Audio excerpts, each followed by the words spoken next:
Hey everybody, I thought I'd try to get a review done today, seeing as I just finished a book, and it's been a while since I've done one.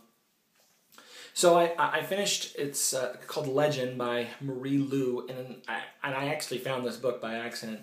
I was in downtown Denver this past week for a continuing legal education at the Denver Marriott, and for those of you who don't live anywhere near Denver, there's a very large kind of mall, what's called the 16th Street Mall, and it's a pretty trendy place. It's got some really nice restaurants, and there's a Barnes & Noble there. Anyways, went to Barnes & Noble. I picked up this book on a complete whim. It was a kind of a Hunger Games-esque, and that's how I found it. I said, if you like Hunger Games, you'll like this book. I actually haven't read Hunger Games, between you, me, and the doorknob over here. I haven't read it. I know there's a movie coming out, and I probably should. My wife has really enjoyed it, so I'll probably get to that. But on to the review of Legend by Marie Lu. So Legend got very much a Hunger Games feel to it. It's kind of a post-apocalyptic sort of, what's a post-United States? Setting is United States, actually in California, but the country is called the Republic. And it's unclear how big the Republic actually is. California is encompassed. I'm under the impression that the Republic is about half the United States. Maybe a little bit more, maybe a little less. The other country that's fighting for control of the North America, essentially, is called the colonies. So you can kind of surmise of what that means. So fast forward to the main characters. Main characters are a girl named June, who's from a rich, kind of militaristic, ruling class, and Day, who is the Republic's most famous criminal. Mind you, Day's only 15, as is June. Setting of this one is good. You very quickly get pushed into the world. You learn very quickly what makes the world tick, and kind of what to respect. This has got very much a caste kind of system. It makes me think of like feudal Japan, like the military is the upper echelon, and everyone else is just kind of crap. So the way that Day becomes a criminal is consistent, and the story progresses well. Flow of the story is very good. It's told from two perspectives. It's told from Day's perspective, and it's told from June's perspective. And basically the story is designed to bring them together. There's a murder of June's brother. Day is supposedly responsible. They're trying to figure out what exactly happened to June's brother. Likes. I thought, for a romance, this is a romance-centric. Think of this as a romance-centric Hunger Games. Is kind of how I felt about it. There was a lot of detail. I felt like I was reading a combination between Twilight and Hunger Games. A lot of focus on how beautiful these characters are and the type of effect that they have each other. And I relatively thought it was relatively well done. Here's my ultimate problem with romance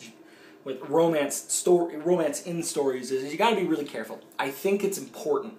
You got to have it in stories, and not all stories, but for the most part, there needs to be a romantic element, and it can be subtle and it can be not a focus, but there needs to be a romantic element because you create dramatic situations where people are spending lots of time with the opposite sex, or even the same sex, I suppose, and things happen.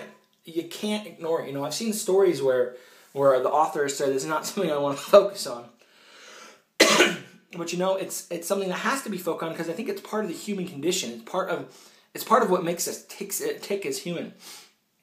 You got to be careful though, as you make romance the main focus of a story. I think there's a lot lost. You get into drama for drama's sake, and you're not hoping for the resolution of or the start or the chase or the conclusion, not the conclusion, but the coming together of a relationship, as a lot of stories should be, especially in the teenage world. But you start seeing that the couple starts overcoming things. You got to have a conflict. And if your romance is going to be the main focus, the main focus of your conflict, there's only two ways you can take it. One, the chase. It's what I like to call the chase. The two lovers, whoever they may be, male, female, male, female, whatever the case may be, you know, they step around each other, and they try to realize their feelings and make choices according to that. That's number one, and I think that's the most common.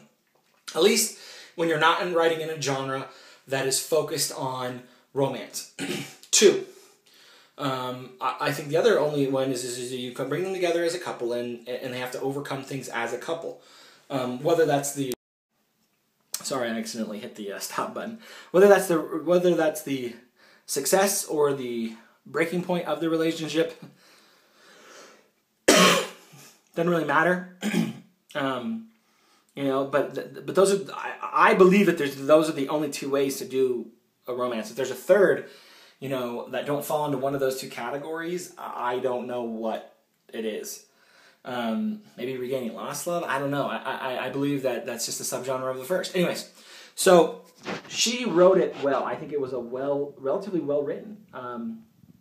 You know, the characters are decent, if not overly complex. And the story proceeds well.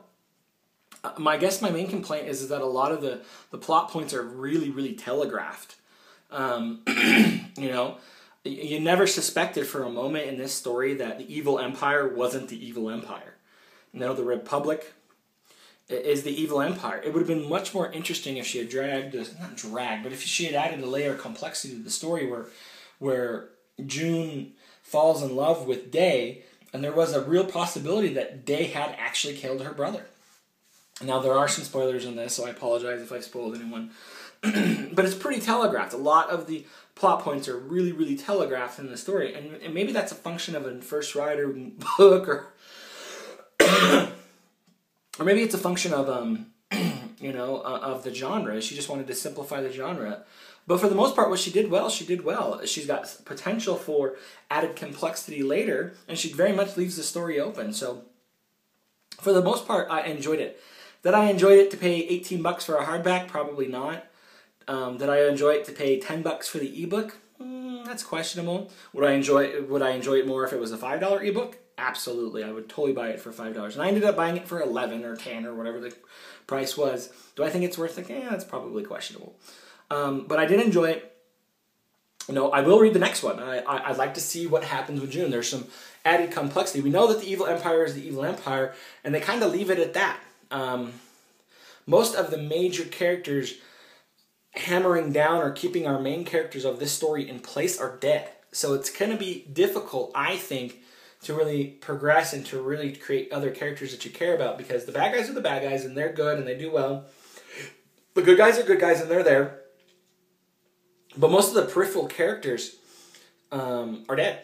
So it'll be interesting to see what they do. The link's on the bottom. I'll link it out to the story. Leave me a comment if you have any questions or concerns. I'm going to talk more about romance writing in my writing tips.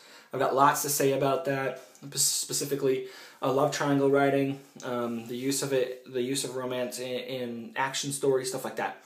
So leave me a comment, question, concern. This is Collin Earl. It's Reviews by Collin. And don't forget to check out Harmonics Rise of the Magician. I did upload an audio version of that to my channel, so you can listen to the first 4 episodes of Harmonics Rise of the Magician right here on YouTube. So check it out. We'll see you soon.